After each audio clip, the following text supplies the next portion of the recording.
Retirement planning can be a difficult path to navigate for some, or maybe all. And a recent report from BlackRock showed that only 56% of Americans feel like they are on track for their goal. Our next guest says the two outcome guidelines of success or failure could be leading people astray. David Blanchett is PGIM DC Solutions Head of Retirement Research.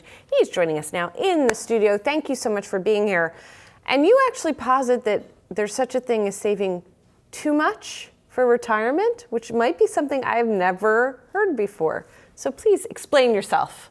So, like that could be good news for a lot of folks out there, but I think the key is how we measure outcomes. And I worry that a lot of the tools that advisors use today, they treat retirement as binary, where either you succeed or fail. And you can't get most of the way there. And if you use metrics like that, it could lead to over-saving. So I'm not suggesting folks don't save for retirement. What I am concerned about is the way that we often relay the information could create the sense that you're not doing well when you're actually on track for success. Have we seen a massive shift post the depths of pandemic in how people are saving for retirement? Well, I mean, for better or for worse, if you're saving for retirement, there's a really good chance it's only going to be in a company-sponsored 401k plan, right? You see very little contributions in personal accounts. And so I think that we have seen a growing use of 401k plans, DC plans for Americans, but there's still a big coverage gap. So we're seeing gains, but we're still not where we should be.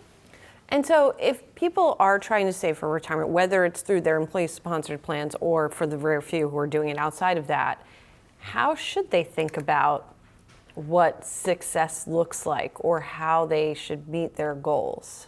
Well, I think it's really important to get help. You can get help online through an advisor, but have someone else run a projection for you to think about what you should be saving. I think that if you're fortunate to have access to a 401k, save in that. But then beyond that, a question you should ask yourself is what are you passionate about financially that you actually enjoy saving for? Saving for retirement's tough. It doesn't excite folks to save. And so if it's paying off your student loans, if it's saving for a house, find the things that you care about, save for those, and then hopefully over time, you can accumulate some wealth.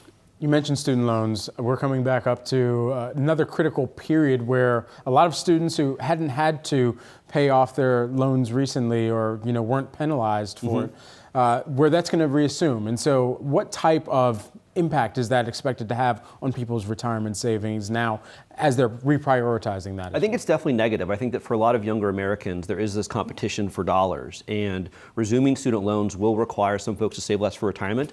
There's obviously no easy answers there, but my suggestion is if you can, at least save up to the match. I understand that there's new money you're going to be spending on your student loans, but the employer matches free money. If you've got it, at least save to there.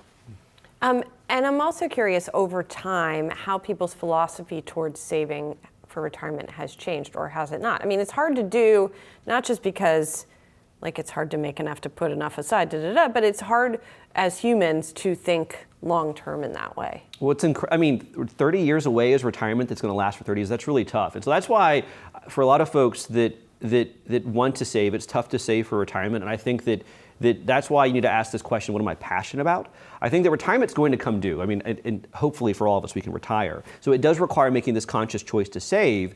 And people tend to save more as they age, but I think that there's that key of what will actually drive you to make better savings choices, and focus on that when you're younger, because it's hard to save given things like student loan repayments.